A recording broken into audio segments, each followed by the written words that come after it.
Morning, everyone. Welcome to Physical Education and Health 1. So once again, this presentation is prepared by Sir Jeff while Anthony Garcia. So we are now at our 8th week, and for week 8, our topic is all about health behavior. And for this bit, we will discuss the relationship of health behaviors to one's overall being and also different shape types of eating. So let's proceed to our discussion. So for week 8, once again, it's all about healthy eating or eating habits. So health behaviors, sometimes called health-related behaviors, are actions taken by individuals that affect health or mortality. These actions may be intentional or unintentional and can promote or detract from the health of a person. Actions that can be classified as health behaviors are many. Examples include smoking, substance use, diet, physical activity, sleep, risky sexual activities, healthcare seeking behaviors, and adherence to prescribed medical treatments. Health behaviors are frequently discussed as individual level behaviors, but they can be measured and summarized for individuals, groups, or populations. Health behaviors are dynamic, varying over the lifespan across cohorts, across settings, and over times. So mainly, um, our health behavior affects, or health behaviors are our actions that take effect on our health. And these actions are include our, of course, our balanced diet, exercise, and then vices such as smoking, which are bad for our health, and substance uses, alcohol intake. So these are some of the actions that can be classified as health behaviors. Also, eating behavior is one of the health behaviors that the physical education and health focus. Eating is a broad term that encompasses food choice and motives, feeding practices and dieting, and eating related problems such as obesity, eating disorders, and feeding disorders. Eating behavior is defined as normal behavior related to eating habits, selecting foods that you eat, culinary preparations, and quantities of ingestion. Eating behavior is an important aspect of life as it can affect long-term health outcomes. Become unhealthy eating habits such as consuming nutrient-deficient foods, skipping meals, and a lack of timely diet are understood to cause various health problems and nutritional deficiencies. In contrast, a balanced diet and the consumption of quality food can contribute to sustaining the physical well-being and mental stability of individuals. So mainly we have four types of eating, and let's discuss it. We have the fuel, fun, fog, and storm. So what are these four types of eating? Let's discuss first fuel eating. So for fuel eating, it is when we or you are eating foods that support your body and its needs. This is clean eating basically. It is eating real, whole, natural, minimally processed foods that provide you with energy and nourishment and feel good in your body. You want to eat fuel foods 80% of the time. So for fuel eating, this includes healthy foods such as green leafy vegetables, also vegetables, fruits, mostly colorful types of foods such as fruits and vegetables and crops. So those are included in fuel eating. For fun eating, we have That is eating any foods that you love to eat that don't necessarily give you anything back. So mainly these are all sweets or junk food. In other words, food that tastes great and you enjoy but don't offer any real nutritional value to your body. So examples given or identified is cake, wine, potato chips, candy, and so on. So you want to pay careful attention when eating fun foods as to be sure you are receiving the pleasure that they provide. This could look like one small treat a day or two fun meals a week. But the rule with fun eating is that you must enjoy each bite. Since you're doing the fun eating, you might as well enjoy it, even though you won't get any nutritional value out of it. Another example is the fog eating, and it is fog eating is anytime you eat without awareness. You are munching chips on even without even tasting them. You are snacking on your kids' peanut butter and jelly crust while making lunch. You finish off a bag of candy before you even realize how much you ate and don't even remember what it tasted like. So basically, fog eating is not enjoyable or purposeful. It is an unconscious munch that we are not even aware we are doing. But the main goal of fog eating is the goal is never to fog eat. Stop the minute you catch yourself.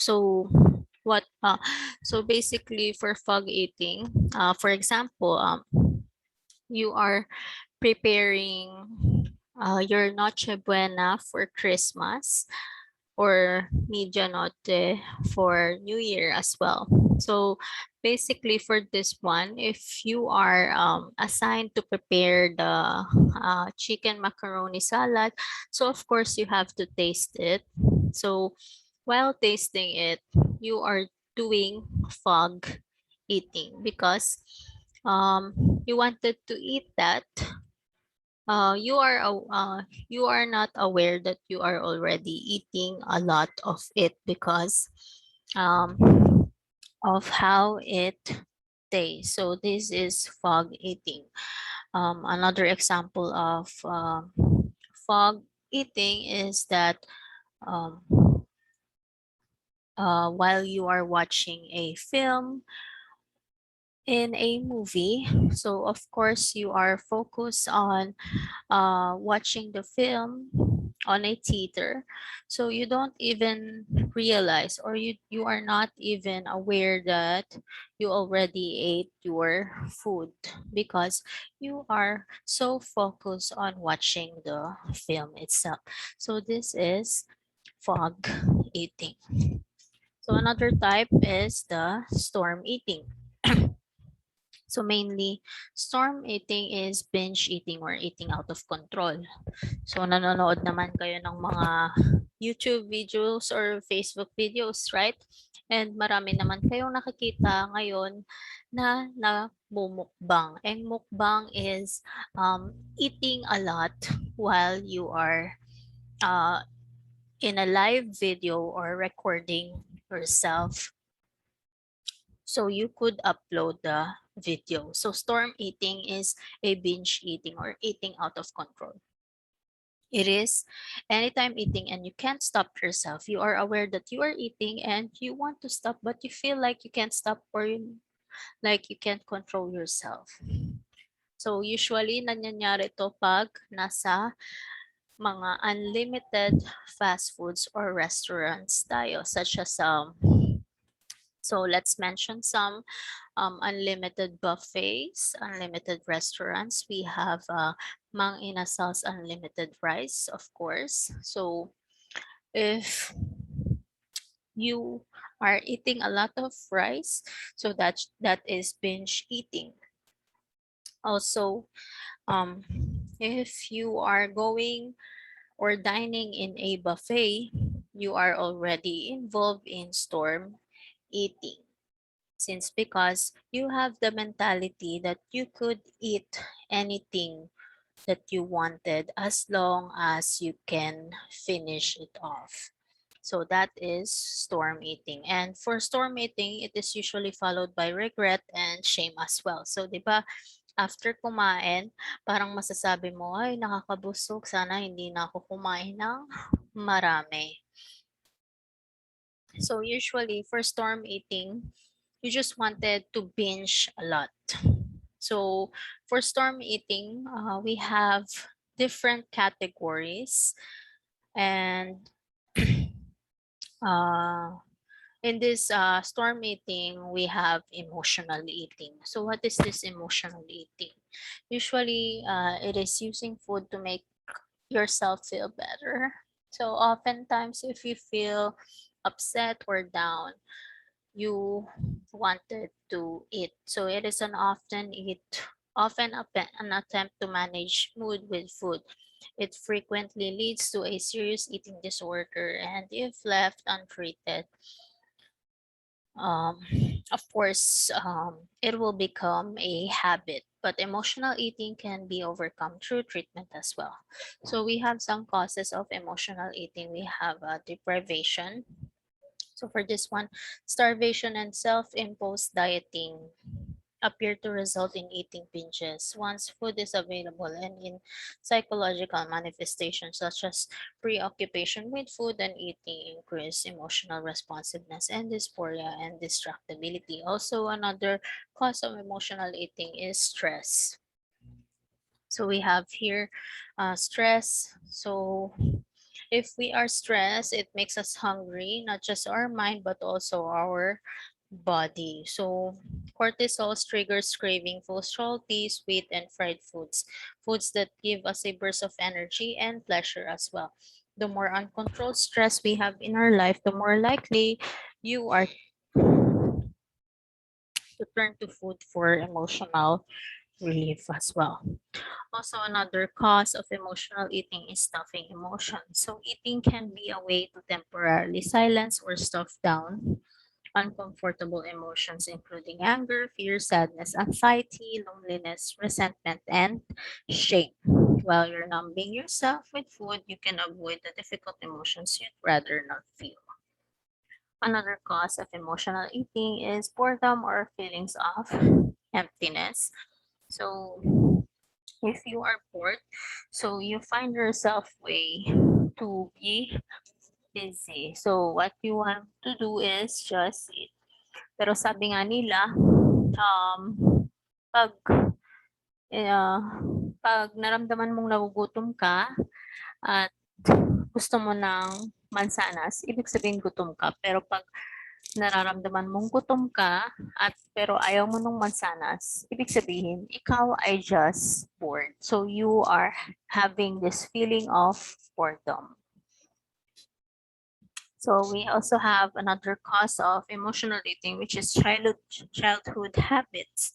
And for this one, we have childhood habits that can carry over into adulthood, and eating may be driven by nostalgia for cherished memories of such as yung mga bata ka, yung mga kinakain mo. So, kaya kung ano yung kinakain mo ng bata ka, natadala mo din sa paglaki. Um, Last cause of emotional eating is social influence. And for this one, getting together with other people for a meal is a great way to relieve stress, but it can also lead to overeating as well. So pag may kainan na tropa or mga kaibigan, kamag-anak, mapaparami talaga ang kain. It's because merong handaan or kaganapan na kung saan palaging involved ang kainan. So these are the cause of emotional eating. Once again, we have deprivation, stress, stuffing emotions, boredom, or feelings of emptiness, childhood habits, and social influences. So for this week 8, I will show you some video that is related to our health behavior topic.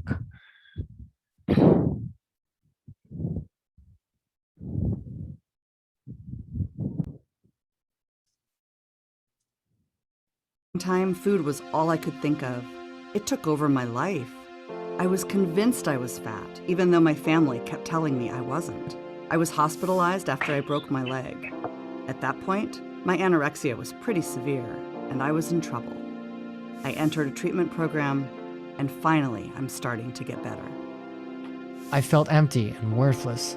I ate all the junk food I could, and then I felt disgusting, so I made myself vomit. This went on for years.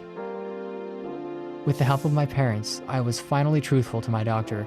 I started CBTE. It was hard work, but I have my life back.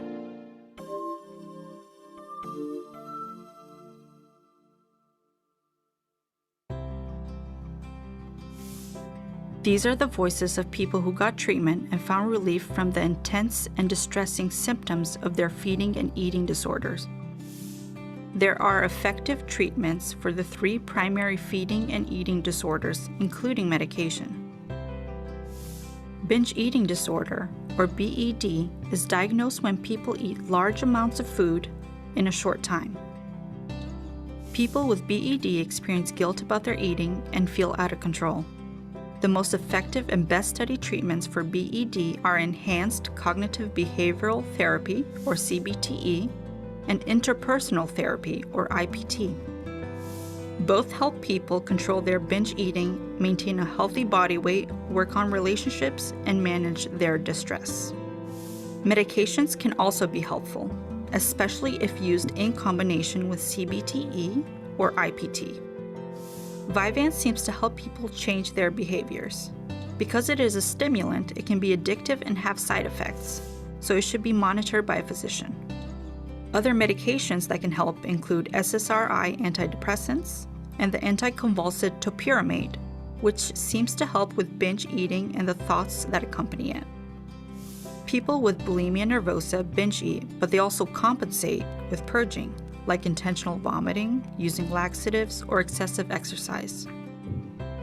The best treatment for bulimia is a combination of either CBTE or IPT, plus an SSRI antidepressant. These medications, specifically fluoxetine or Prozac, seem to change chemicals in the part of the brain that affect distorted thoughts seen in bulimia. They help people regain control over their binging and purging behaviors. People with anorexia nervosa restrict the food they eat and are significantly underweight. They often have untrue thoughts about their bodies and weight. If untreated, anorexia can cause serious medical problems and can even lead to death.